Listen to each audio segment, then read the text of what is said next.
Hi, hello, welcome to my channel Simply Learn German. Today we'll learn the German alphabets, so let's get started. Repeat after me. A, B, C, D, E, F, G, H, I,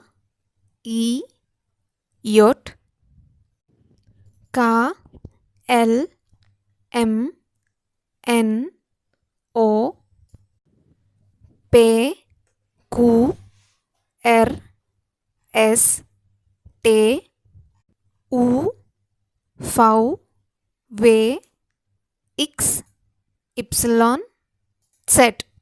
We have four more special letters. Let's see the umlauts.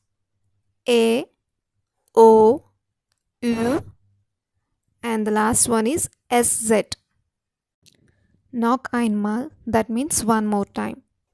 A, B, C, D, E, F, G, H, I,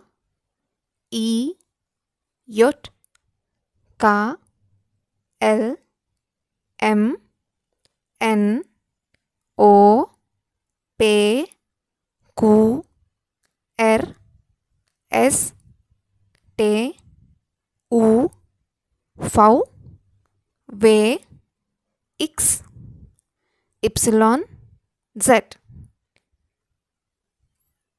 And the umlauts A, O, U, and the last one SZ.